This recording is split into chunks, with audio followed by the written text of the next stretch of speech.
Bonjour à tous, nous allons vous présenter un article qui s'intéresse à l'effet de l'émotion sur le débit articulatoire chez des enfants dont le bégaiement persiste et chez des enfants dont le bégaiement est rétabli. Si cet article nous a intéressés, c'est parce qu'en fait les chercheurs ont essayé de créer une nouvelle mesure pour essayer de prédire le bégaiement, s'il est persistant donc, et si oui ou non il persiste, sachant que le domaine du bégaiement est un domaine encore assez flou et peu connu, et que donc on est vraiment demandeur d'outils cliniques pour le bégaiement. Donc on va commencer par une petite définition du bégaiement. Donc le bégaiement est un trouble développemental de l'affluence qui se caractérise par des interruptions du flux de la parole et comporte plus précisément des répétitions de syllabes ou de mots unisyllabiques, des prolongations de son, des blocages qui peuvent être audibles ou inaudibles. Donc le bégaiement apparaît vers 2-3 ans et se rétablit spontanément dans 75 à 85% des cas avant 7 ans. Et donc persiste dans 15 à 25% des cas. Donc on sait qu'il y a plusieurs facteurs qui jouent dans le bégaiement, notamment des facteurs linguistiques et phonologiques, physiques et anatomiques, cognitifs, et ceux qui nous intéressent ici, donc le système moteur de la parole, les tempéraments et émotions, et le débit articulatoire. Donc le débit articulatoire, ce serait le système moteur de la parole reflété par les émotions, et il est mesuré par le nombre de syllabes par seconde, sans les disfluences. Ici, les disfluences, dans notre exposé, on distingue les disfluences comme tous les défauts de parole que n'importe quel individu peut faire, et les bégayages qui sont les 3 caractéristiques du bégaiement, donc prolongation, répétition et blocage. Et du débit articulatoire, on retire aussi les pauses longues, donc celles qui sont supérieures à 250 millisecondes. Ici, donc, l'objectif de l'étude est de savoir si le débit articulatoire peut être une mesure prédictive de la persistance du bégaiement, ce qui pourrait être intéressant pour mettre en place des outils d'intervention précoce ou encore avoir des informations plus sur le bégaiement de l'enfant, sur l'évolution du bégaiement de l'enfant. Et pour ce faire, les chercheurs ont mis en place une méthodologie où ils ont d'abord fait un premier test avec un groupe d'enfants pour les distinguer entre enfants qui bégaient et enfants qui ne bégaient pas. 2 ans à 2 ans et demi après, ils ont refait un second test. Et là, c'est en 3 groupes qu'ils ont été répartis. Donc le bégaiement persistant, le bégaiement rétabli ou le groupe contrôle. Donc les enfants avaient entre 3 et 4 ans et 9 mois et ils étaient 10 par groupe. Chacun de ces enfants a dû passer ils ont fait une épreuve, chacun a fait la même épreuve, pardon. C'était de regarder des clips vidéo de 4 minutes.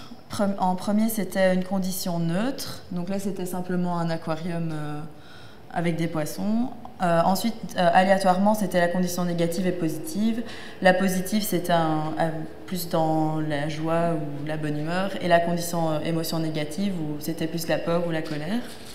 Directement après cette vidéo, ils ont dû participer à une tâche narrative. Donc là, ils étaient face à un livre où il y avait des images qui racontaient une histoire. Pour chaque enfant, c'était la même histoire. Et donc ils devaient la raconter oralement. Et sur base de cette narration, les chercheurs ont fait les analyses pour leurs études.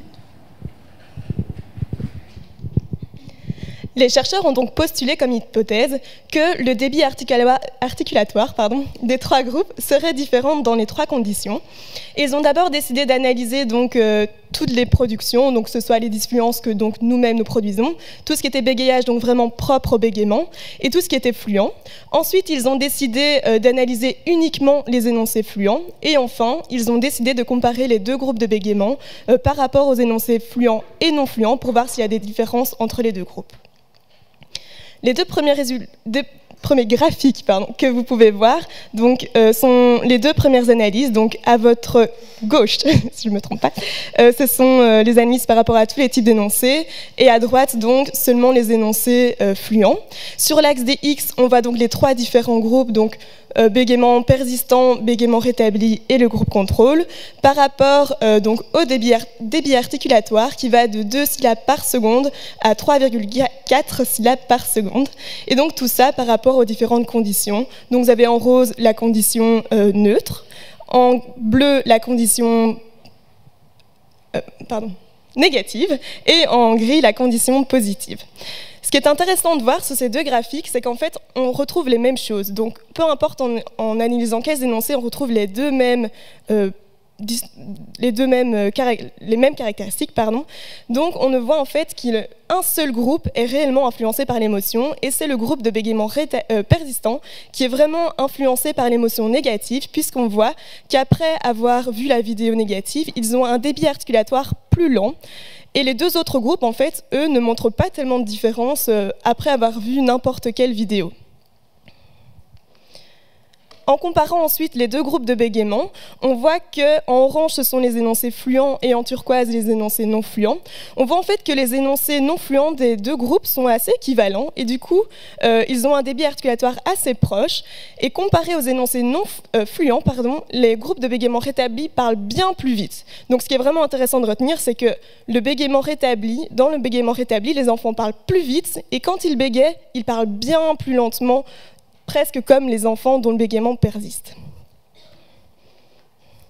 Ce qui est donc intéressant de retenir de ces résultats, c'est que pour l'instant, le débit articulatoire en tant que reflet donc, de l'émotion sur le système moteur de la parole est une mesure prédictive peu concluante. Il faudrait creuser un peu plus les recherches et peut-être établir une recherche sur un plus grand nombre d'enfants pour voir jusqu'où on pourrait aller, pour vraiment essayer de trouver une bonne mesure.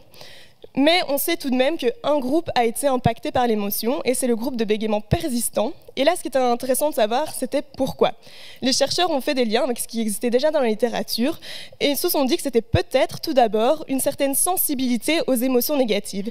Il se peut qu'en fait, les enfants dont le bégaiement persiste soient plus sensibles aux émotions négatives, et donc gérer les émotions demande plus de ressources, et donc à partir de ce moment-là, ils ont moins de ressources possibles pour contrôler leur parole. Il est possible ensuite que ce soit simplement une question de maturité du système moteur de la parole. Et donc, en fait, les enfants dont le bégaiement persiste ont un système moteur qui est moins fort et qui est moins capable, en fait, de contrôler efficacement la coordination de la parole et la production de la parole. Ce qui est donc important de retenir de toute cette recherche, c'est que oui, l'émotion a un rôle, ça a déjà été prouvé auparavant et ça l'est encore aujourd'hui. Et déjà à un niveau préscolaire, puisque nous voyons qu'ici l'émotion a affecté des enfants qui ont 4 ans, même si bien entendu nous ne connaissons toujours pas vraiment le rôle de l'émotion, si c'est une cause, une conséquence, et surtout nous voyons bien qu'il n'y a qu'un seul groupe qui a été affecté par cette émotion. Et donc, est-ce que nous avons une nouvelle mesure du bégaiement? Eh bien, pas encore, mais la recherche continue et c'est en avançant petit à petit et en allant chercher plus loin qu'on parviendra à trouver des outils cliniques. Voilà, merci pour votre écoute. Si vous avez des questions, nous serons ravis.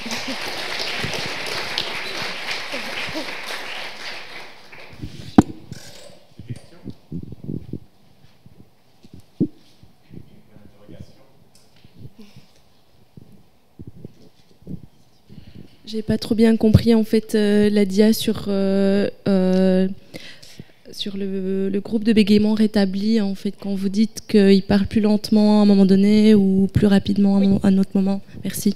Donc en fait, dans le groupe des enfants dont le bégaiement est rétabli, on voit que quand ils sont dans un épisode de bégayage, ils parlent plus lentement et donc ils ont un débit articulatoire plus lent, proche vraiment des enfants dont le bégaiement est persistant, alors que quand ils sont fluents, ils parlent vraiment bien plus vite.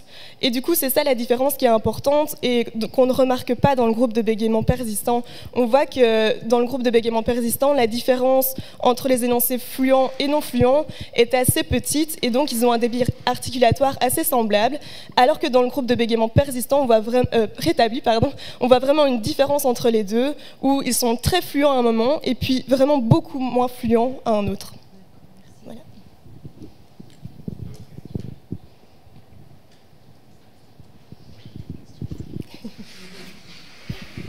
Voilà, je me demandais ce que ça avait comme impact sur la prise en charge éventuelle, cet effet assez important des émotions négatives. Est-ce que vous en tirez des conclusions? Est-ce que vous pouvez nous donner des conseils? Moi, je dirais que tout d'abord, on peut voir que l'émotion a un rôle peut-être déjà à un niveau de 4 ans et demi. Peut-être que les enfants ont déjà expérimenté certaines émotions négatives qui ont peut-être renforcé le bégaiement, ça on ne le sait pas, mais qu'il ne faut pas sous-estimer tout d'abord l'effet de l'émotion que pourrait déjà ressentir à 4 ans un enfant. Peut-être que ça vient aussi d'une incompréhension de lui-même, de ses émotions.